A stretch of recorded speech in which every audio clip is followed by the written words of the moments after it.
tonight. Really excited about tonight's speaker, Dr. Eri Saikawa. We're very lucky to get her here. She's leaving tomorrow for Egypt to be engaged in the climate talks that are happening in Egypt. So really lucky to the schedules aligned and that we're able to have her here tonight.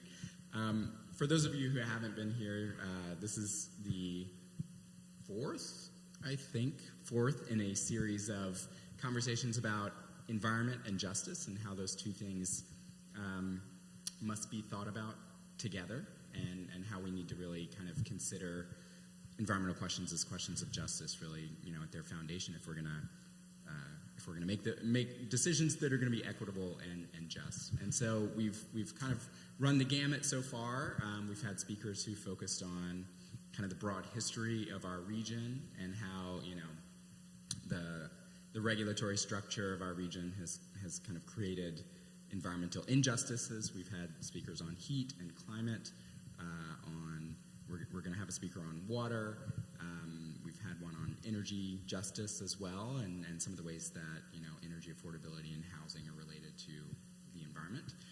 But tonight, I'm delighted to welcome Dr. Eri Saikawa to talk about pollution, particularly her work on lead, and it's amazing work, and I won't do it justice here, so I'm going to let her talk about it. But just for a little bit of background, she's an associate professor at Emory University and the Winship Distinguished Research Professor of Environmental Sciences, and also the director of Emory Climate Talks. Has a BE from the University of Tokyo, an MPA from Indiana University, and a PhD from Princeton. And her work is really science-based, but the ways that science kind of interacts with policy and, the ways that we need to use science to push policy and, think about the right decisions and kind of the right kind of policies. And so, I think you've done a ton of great work on climate, on a whole range of issues related to the environment and environmental policy. And we're just thrilled, to hear about some of the work that you've been doing here in Atlanta in particular. So without further ado, I'm going to turn it over to you. Thank you. Thank you so much. So should I use this one? You can use that one. Yeah. Okay. Hi, everybody. I think I can talk without, but is it better that I use the mic? Yeah. Okay. Okay, sounds good.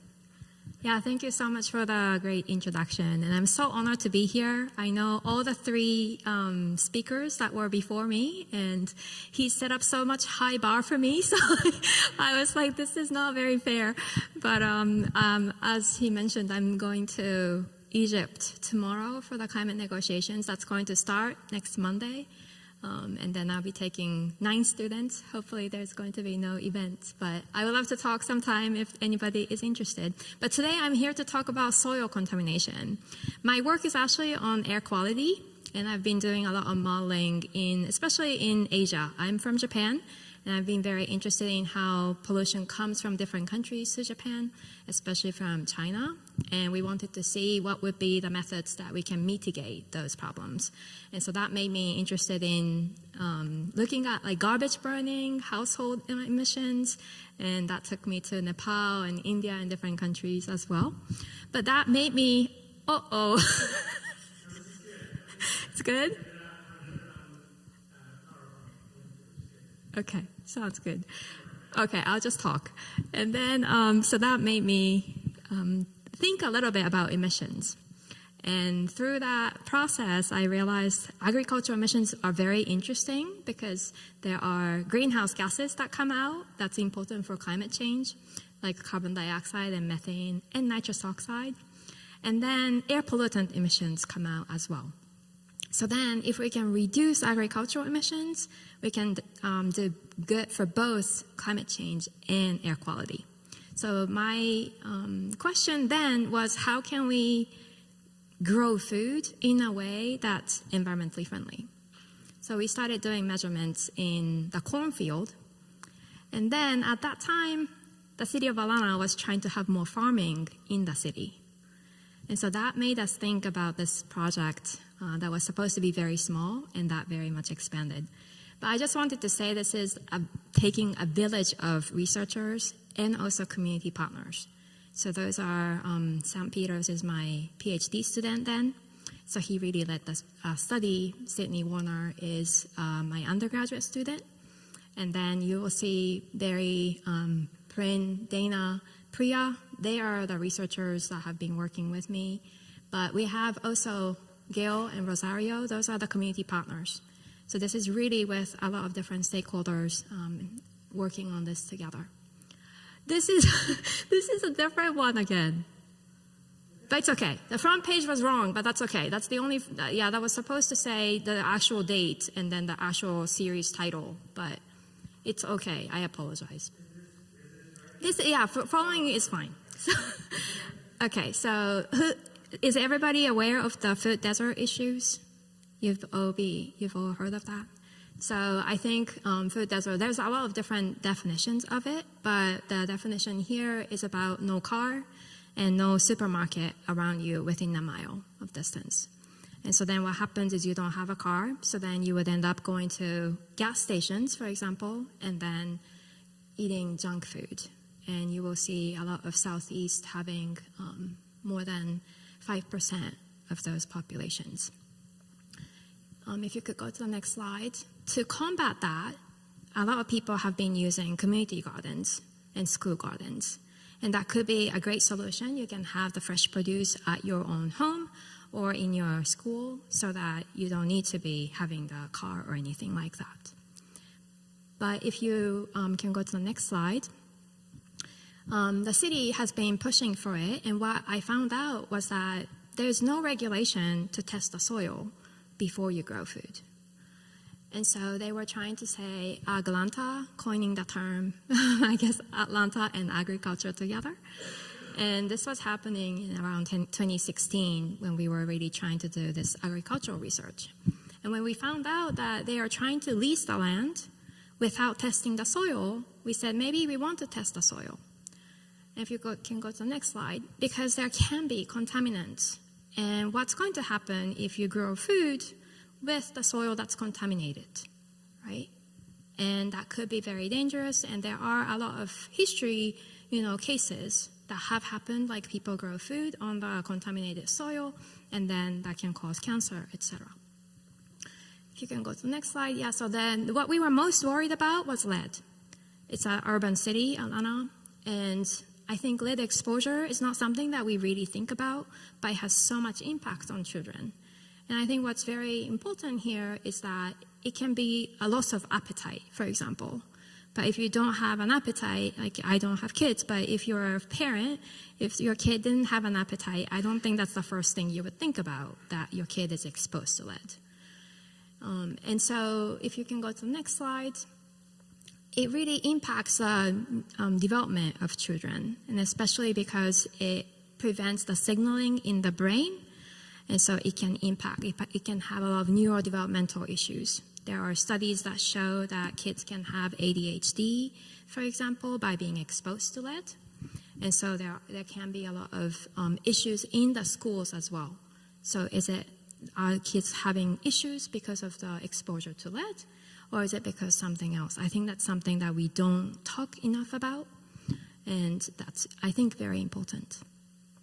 So if you can go to the next slide. So this is how at the top is how the IQ scores are looking like for the US children. So the mean is 100, and then you would see 6 million children are gifted, and then on the other hand, there will be intellectual disability up for 6 million as well. But if you're exposed to lead, that the mean would shift to the left, and there's more people with intellectual disability. But I think what we have to think about is this shift going to happen to everybody equally or not? In the US, there's a lot of different population, and the shift is the shift is more likely to happen to low-income neighborhoods and then to people that are people of color. And so it's disproportionately impacting the people that are already overburdened. I think that's very important. If you can go to the next slide. So we tried to look into these 11 areas where the city was trying to lease the land. And my student Sam went to sample the soil. And then one of the lots out of the 11 had very high lead levels over the EPA standard. And that was in this historic West Side area, and that's low income and primarily Black neighborhood. And so we had to think, is this one lot very specific, or could this be happening also in other places in this neighborhood? And so we walked around, and then we were able to be partnering. We got introduced by the Hercules Center to this community organization called Historic West Side Gardens. And we were able to talk to them about this lot that had very high lead levels. And what Historic West Side Gardens was trying to do was to have a lot of community gardens and a lot of home gardens in this area to combat the food desert issues. And they didn't realize that there could be this lead contamination. And so that they said they would like to work with us to make sure that the home gardens that they're trying to work with don't have this problem. They already have a lot of problems. They don't want any more, and that was why they were gardening. And so they said, they let us partner with them so that we can sample their lots. If you can go to the next slide. So what we did was, instead of us just sampling, it would be nice if we could sample together with the community partners. So we trained the garden trainers. It's very simple. We would just decide an area, and then we would create 30 rectangles. And then within that 30 rectangles, we would take 3 different samples. And so at the end, we would take 30 scoops in a pan, and that becomes a sample. So you have 30 scoops. Yeah, so that one circle is a scoop. And then you would have a diamond in another scoop, and then etc. So you would have 30 scoops in a pan, and then that becomes your sample. And then they would take the samples in different community gardens and home gardens. You can go to the next slide. So this is the result. We were able to measure from 3 background sites outside of Atlanta, and then we got 11 residential lots and 5 agricultural lots. There are 2 standards that are listed here. One is red, and that is the Environmental Protection Agency screening level, meaning that's the level that EPA decides to be unsafe. And then the orange is what the state, Georgia, has as the reference for agricultural soil. And you can see that most of the sites in the city are above the orange, right? So in the city, it is pretty normal. But then we were very worried that 3 out of those 11 residential lots were higher than 400 ppm. And what was really heartbreaking for us was that one of those residential lots was Rosario's home garden. And then when we told her the result, it turned out that where she had very high lead levels was her grandchildren's garden. And so she was very, very upset, obviously. And she asked me, is this why, could they be having a lot of issues because they've been exposed? And as I said, I've been working on air quality, and this was very new to me, and I couldn't say if it was because of this or not. And I also had to ask, is it a good thing that we are finding so much problem? Is it possible that she didn't want to know?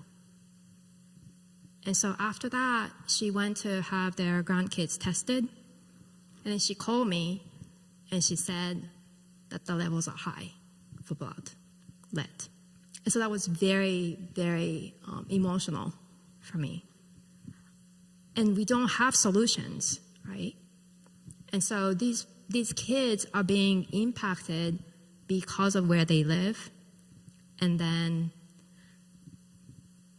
that's not their fault, but we are not proactive enough to save those kids. And so that made me wonder, what can we do? So if you can go to the next slide. why is this happening? And we decided to make sure that a lot more people knew that this might be an issue. And so we hosted this event called, at the Tomato Festival, we asked people to collect their own soil samples and bring them to us so that we can test on the spot.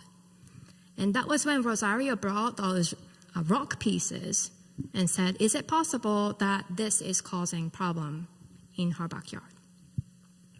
And when I was there with my EPA colleague, Tim Frederick, at that time, and Tim shot with the equipment to test for the lead levels. That was 2,000 ppm of lead. 400 is the safe level, right? And we found mounds and mounds of these across from Rosario's house, and then within Rosario's house. And we walked around, and we could see them in so many places in the neighborhood. And so that led us to think maybe this is causing the problem. If you can go to the next slide. We found that, so we started to test for the area, and the EPA took our results and started the investigation.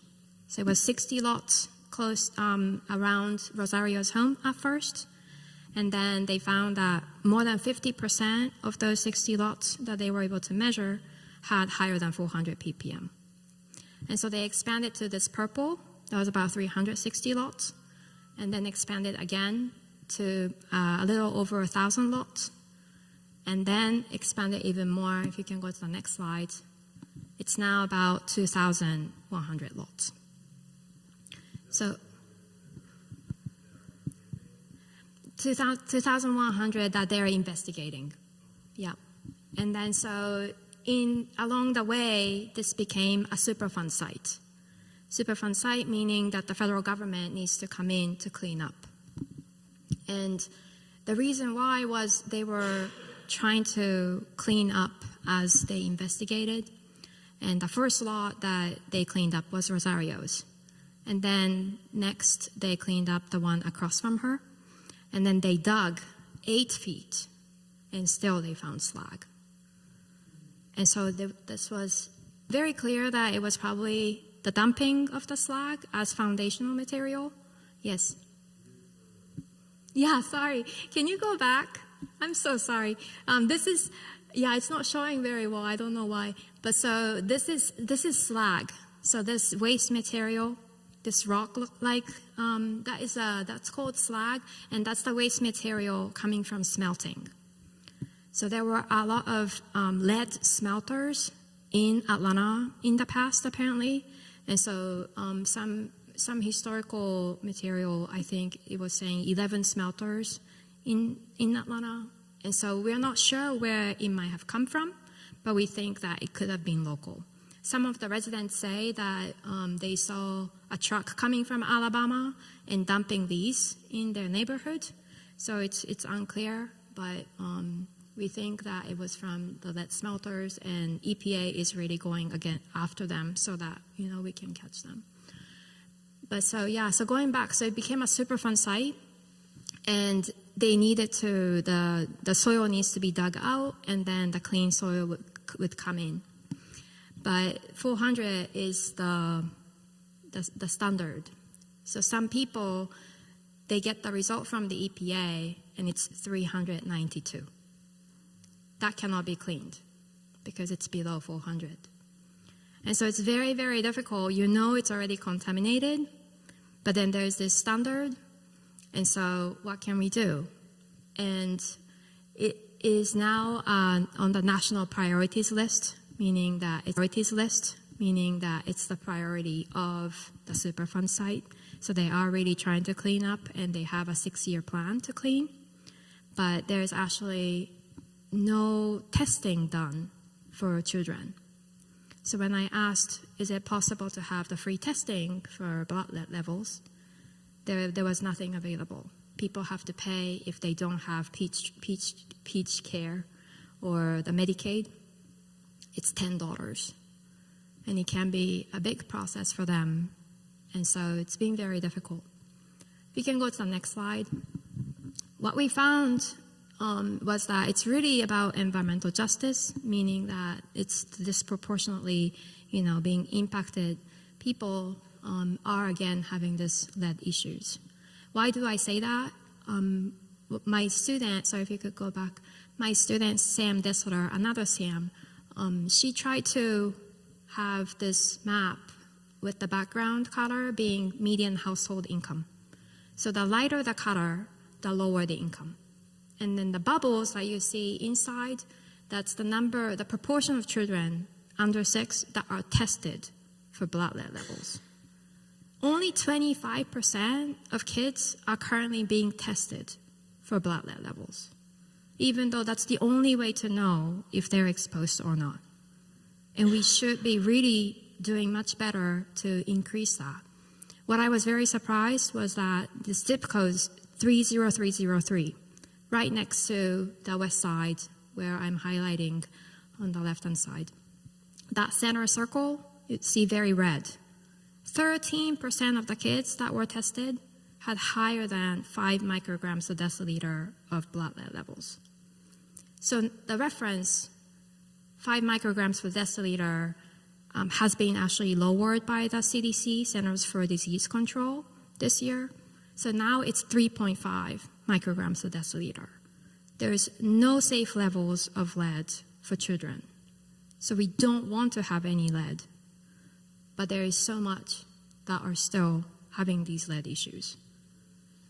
And if only 25% are being tested, what about those that are not?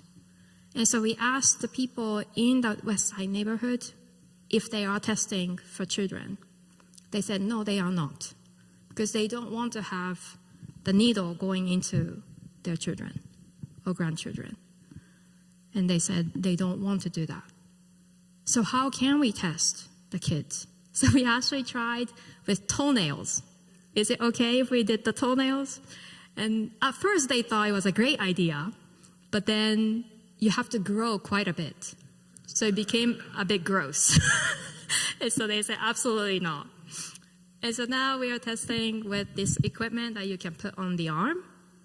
And so it can take a long time to collect enough blood, but there's a bit more acceptance for doing it that way. So it's quite interesting, you need to know what people are okay with, but I think that's very important to increase the amount of people that are actually tested. If you can go to the next slide. This is what we created as the Alana Screening Index, because as I said, only 25% of the kids are being tested. And then Georgia Department of Public Health has specific counties that they think they need to be focusing on to have the children tested. Those are the counties that have highest population. So obviously if you have high population, you would have more people that can have high blood lead levels just because of the population number. But it's possible that if you have low income and if your house age is very old, then you can also be exposed not just from soil, but from leaded paint. And that's why this is a very simple matrix, but you're seeing the historic West Side area being the most important in terms of potential exposure. If you can go to the next slide, we can do that for Georgia, the whole state. And you can see it's not just within Atlanta, but in many places that we are not testing enough that can be causing these issues in children. If you can go to the next slide. So what have we been doing? What we learned is that it's really important that people know about this issue, and so that they can test their own soil and they can also test for their kids. And we also know that there is leaded paint too. It's not just one source. So then can we also test for the paint?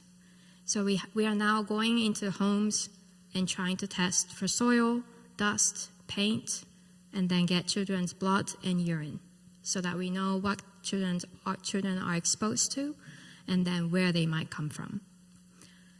And I've shown you, I'm showing you the Tassel Plus equipment that you put on the arm so that red blood testing equipment that you see. That's what you put on the arm to get the blood. And we did this Westside Community Health Day. It is, I think, very fitting. The church, the faith group is so important. The best way to reach the community has been with the faith group. And so I'm just so grateful that we were able to partner with Cosmopolitan AME Church in the West Side. And we got so many participants, and actually 45 people tested for blood lead on that day. And we're also doing community science soil shop, where people can bring in their own soil samples so that they can know if it's clean or not. One of the problems that we faced is that if you know you have contaminated soil, you actually have to disclose when you sell. And so there were some participants that were very adamant about testing. Some people call me and then they tell me they have slag in their backyard. We go and then we see slag, and then they say they don't want the soil tested. And the reason is because they want to sell. So what can we do to, release that stress? In a way, we are selling it as screening, so it's not rigorous, but they can at least test if the area where they are gardening, for example, is it clean. So they're only getting 6 scoops, so it's not rigorous testing like we provide, but then they can at least figure out, is it high or is it low? And we will do that on November 19th in the West Side. I don't think you would live in the West Side area, but if you are interested, we will be happy to get your soil samples tested. You can go to the next slide. Just a summary. I don't know how we're doing on time, but so what I wanted to say was the soil lead contamination is very prevalent. So we are in Decatur. We found slag in Oakhurst as well, and around the railway tracks, it seems like there is quite a bit of slag potentially. And so I think we just need to be aware of that and then test for soil samples. And that is an environmental justice issue that I don't think we talk enough about. And soil testing involving the community was really important for us to increase the number of soil samples. Even during COVID, we had the virtual soil shop where people could collect their own soil samples and then drop them off at the site so that we would collect them and then give them back by email. With that, we were able to collect 300 soil samples, and that was a record in Georgia. And so we were quite happy about that, and then we want to do more. So blood testing is really important. If you have children, grandchildren, niece, nephew, whoever that are small kids, especially before 2 years old, you really want to test that they are not exposed. And if it's 25%, as I said, the current rate, that really needs to change. And the minimum invasive method, I think that is very useful if the reason that they don't want to test is because of a specific method. Can we do something else? Even though that's not the state of science, I think it's better that we can use other methods to test for blood lead. So I just wanted to mention, I said at the beginning that this is taking a village of researchers. So these are my students. When we took the picture, I am actually at the very corner on the right. You can see my arm, I guess. So I was making fun of my students that they don't care about me, but it's a really nice set of students that I have, very interdisciplinary from various fields. I think that's really important that we have not just environmental science students, but we want to have, history majors, for example, to know where is the source coming from, and then health students, and we have political science, some are studying philosophy, and so it's been really nice. If you can go to the next slide. So I also want to acknowledge a lot of community partners. I mentioned Gil and Rosario, but there are other community partners that have been really helping out. And then obviously funding, without that we cannot do this work. And there were many others in the lab that really contributed. And especially I want to thank these federal and state collaborators. They did so much for us. Tim Frederick, I mentioned, without him, I don't think this site would have become the Superfund site. And so I'm very grateful And Ron Tolliver, for example, is a community coordinator, and he's really trying to raise awareness and get rid of this distrust issue that we have in the neighborhood. They've faced so much racism and so much in the past that it's very difficult to have them trust the government sometimes, or have them trust us, the researchers. And it's been great working with him to hopefully get rid of that barrier. If you can go to the next slide, I think that's the summary. I'm happy to answer any of the questions. We've also done like the phytoremediation work because of the community input, but we'd love to we'd love to hear from you if you have any questions. Thank you so much.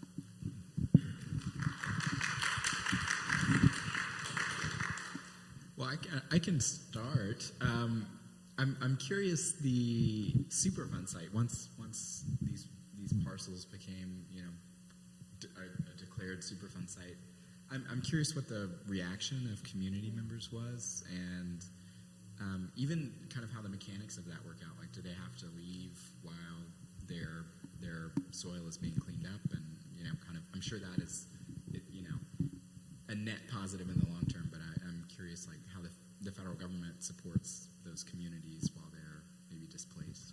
Yeah, thank you for that question. So the government was very worried about them needing to leave the home if that was the case. So they made sure that the cleanup happens while people still live in the house. So what they would do is they would come and actually they have to cut the trees. So this was very big downside for the residents. A lot of residents really complained at the beginning. Even within a week, they cut about 20 trees. And, I didn't mention at all, but this is also a very energy burdened area, meaning Will can explain much more than me, but if you are paying more than 6% of your income for the electricity, that's considered to be high energy burden. You are spending so much of your income for the electricity, you don't have anything left to purchase. And so for them, the trees were very important to create shade. And then now that they are cut, it's not just not having shade, but it's also flood-prone area. So then they said that what's going to happen to the soil, it's going to have more erosion, and they were very worried as we are facing climate change as well. But I've gone a little bit, talked about something else. But so they are able to stay, and then they would come clean up about 1 to 2 feet, get rid of the soil, and then put the new soil in, and then they would actually do the landscaping that the residents would like. So some residents say that it's been a very nice process. They were very, very skeptical at the beginning, but then they've seen, for example, Rosario's house being very clean. She's been a pioneer telling everybody that they should do this, because why would you have the unclean soil around you when they can come and clean it up? But it's always been, there is definitely the value of your property goes down if you are in the Superfund site. And later on, about 10 years later, it will come up. But it is a long time. And for the low-income community, the short-term process is very, very important. So it's been a lot of struggle for some of them. Some of them are very adamant still about getting the soil tested. So it's a slow process, but hopefully more people would be willing. And there was a question here. Sure.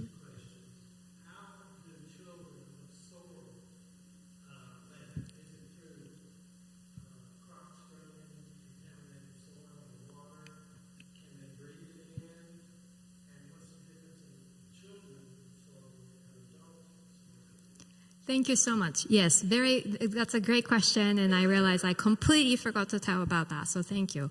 So the main pathway for the children is actually ingestion of the soil themselves.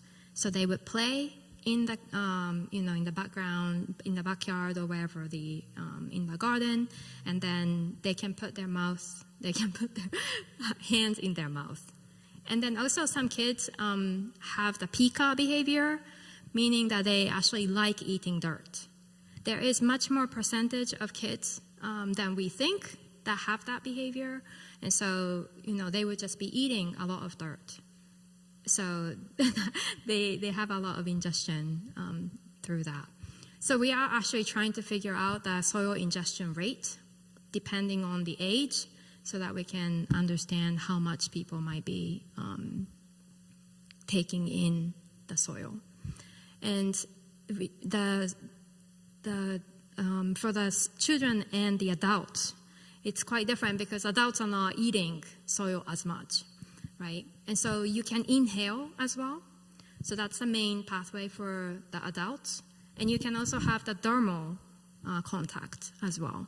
But also you can eat the contaminated plants or contaminated produce, and that can also be an ingestion process too. So there are several different pathways for adults. But this is more important for children because they are they don't have a lot of weight. So then the more they take, that can really impact much more than for the adults. And then the brain is really developing when they are small. And so then if they get impacted when they are small, then that has more impact on their neurodevelopment. And then that is not reversible. So that is going to impact their IQ for the rest of their lives. Yes? What about lead paint? Is that contributing much or much less compared to what they get from dirt? Yeah, so the lead paint is a very big issue. So usually when we say lead exposure, the main source is actually lead paint. And what we've been finding is we went to about 7 households, 2 out of 7 had high lead paint. And because of that, some of the children are having high lead levels, high blood lead levels. And so I think we have to think about different sources. If the kids are really playing in a very contaminated soil area, then that's a very big concern. But I think we do also need to make sure that if the house is old, and if you might have the lead paint, there is a very high chance that you also have the lead in the paint as well. And then that can bring in that can have the dust inside, and that can lead to, if you don't take away the homes properly, they demolish properly, that has happened quite a bit. So then that can also lead to soil contamination from the lead paint. And that's what we are seeing in some places in the west side as well.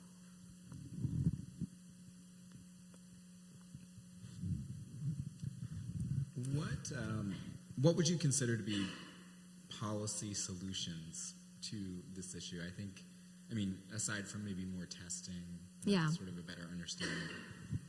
Yeah, so I think if you can go to the next slide, actually. Sorry, Patrick. It's not moving? Okay. Yeah, so I think one of the things that the community has been interested in is if there is a cost-effective method when the government is not able to take it up, to clean it up. So phytoremediation using the plants has been something that the community members have been very interested in. And so there are different ways that plants can take up. Some plants are actually able to absorb a lot, and some plants are able to stabilize the metal at their roots. So that's the 2 methods that you're seeing on this.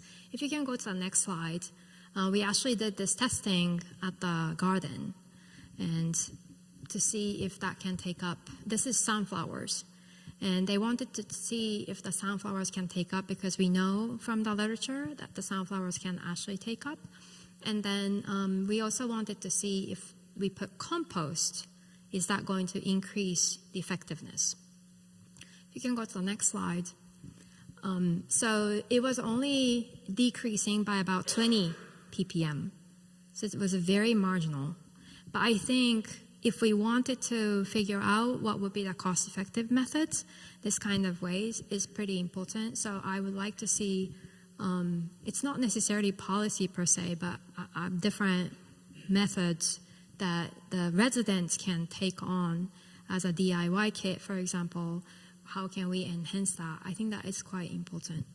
And if you can go to the next slide, we actually tried different kinds of plants.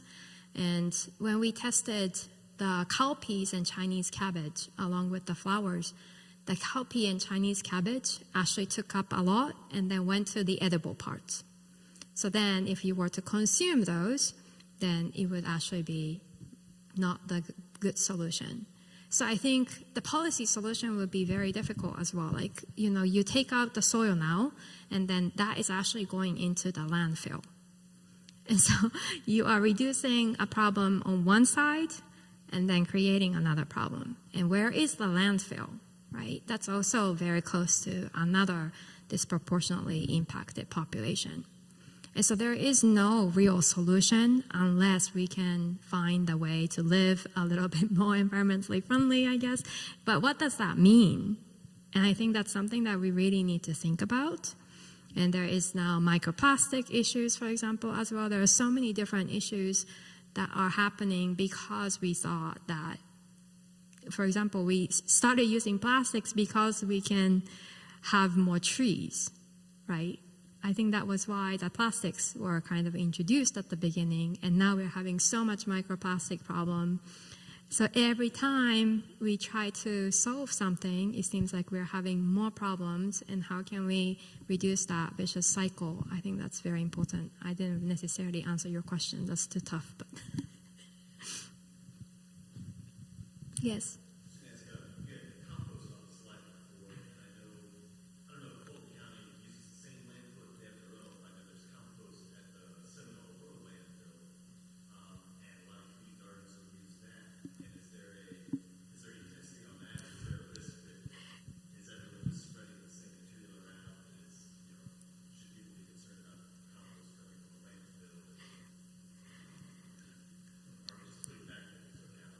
Yeah. There has been a very big contamination in the compost, and that's also because there is no testing or there's no regulation for it. And so I think that is a very good point. And, when we think about compost or organic, food, we usually think of good things. But then what does that really mean? Like, where does it really come from? Everything can be compost potentially. So I think that we really need to understand and educate ourselves, and then do the testing regularly and not take anything as a clean, unfortunately, at this point, I think.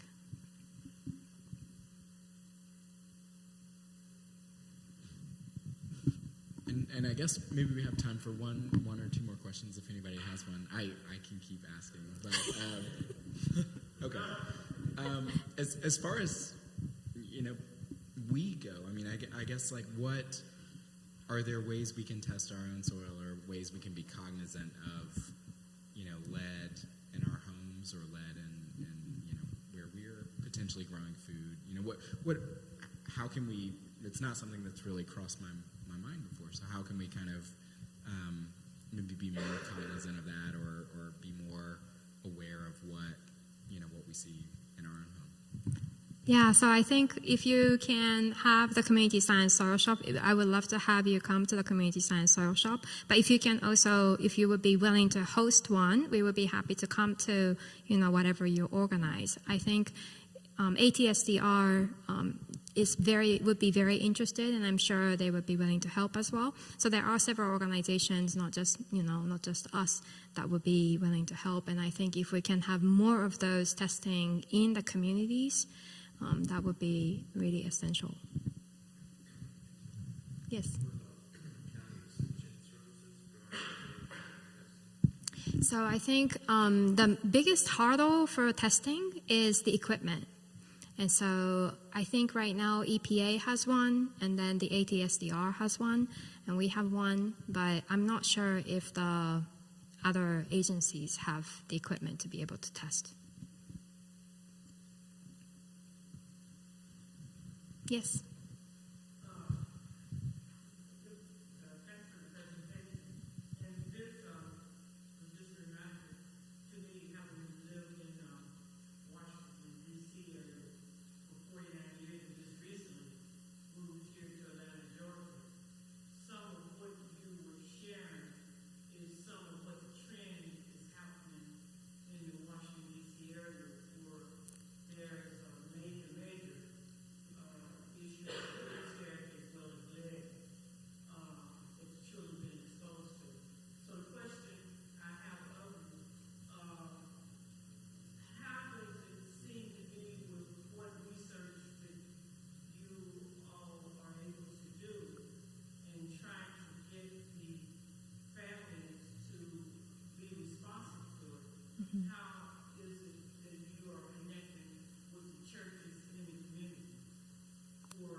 Yeah, so the churches have been very, very worried about what's been happening. So the Cosmopolitan AME Church, for example, their soil was also contaminated, and then they had like around their lot, the city of Alana was actually taking the water pipes because they found lead inside. And so it's just multifaceted, and then they know that that can have impact on the children. And so I think they wanted to raise awareness, but it's also very hard because there's no real solution that we can provide, right? So if it's just the soil in the neighborhood, and if it's really high right now, if you're in the Superfund boundary, the EPA can take that and then clean it up. But what we found is that you find high lead paint, there's no resources that can be provided by the government right now. And so we find it, and then the residents are left without knowing what to do. And so I think it's a very big dilemma, and I think it's very hard for the church as well if there is no solution. I've always been, asked, so what are the solutions, and how can you do this without the solutions? So I think that's a very big problem, and we need to have more resources to go into those communities so that the kids are not impacted. But I don't have any other solutions than to say there should be more funding and more resources at this point.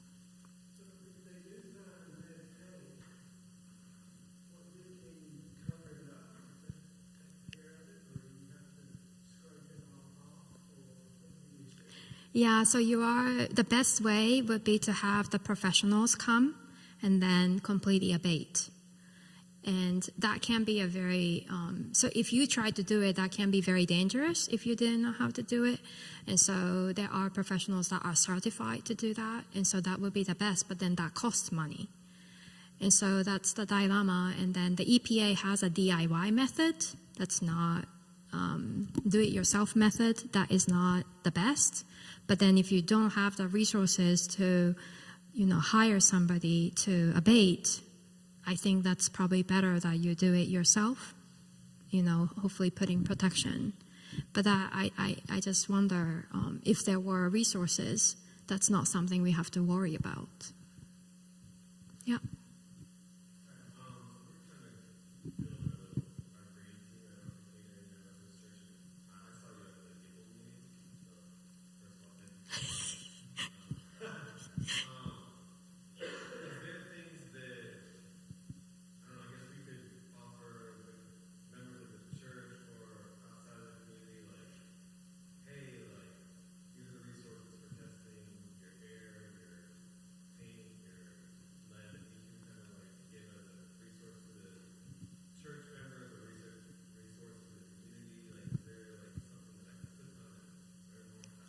Yeah, I'm happy to send you the website. So we've put together all the resources, and then we do the training. We do the testing as well. And I didn't mention, but we also set up low-cost air quality sensors at schools that are interested. It's been a challenge because we go to the school, and a lot of schools do not want it. They don't want to know. So, I think this "don't want to know" is very everywhere, and so how can we get rid of that barrier? Exactly. That's right. Yeah, exactly. And especially, if the school if they had a lot of very high air pollution levels, they would look very bad, and they wish they didn't know. And so I think that's why they would rather not put it, but I think that just doesn't do justice.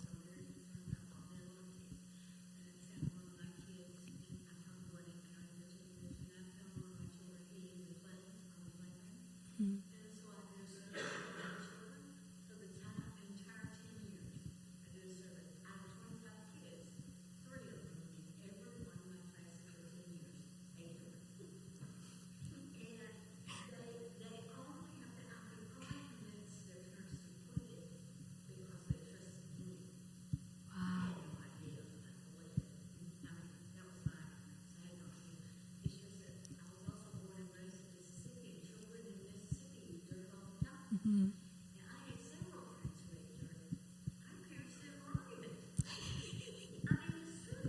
And these parents didn't stop their children unless, except when I said, I don't think that's for that kid. I mean, and I don't think that's exceptional. I really don't think that's an exception. I think that there are plenty of children in Georgia who are. Yeah.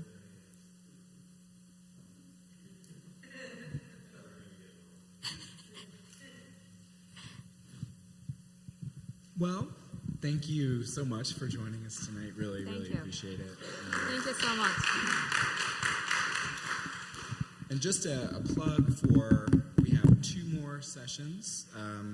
Our next session, which will be here next Wednesday at 7 p.m., is going to be Daryl Haddock with the West Atlanta Watershed Alliance, talking about water and flooding and sewerage in kind of the same area, in like Vine City, Proctor Creek watershed area, and some of the work that they're doing with the city to address issues there. So really excited about that, and yeah, just really appreciate you being here, and thanks to all of y'all, and hope to see you next week.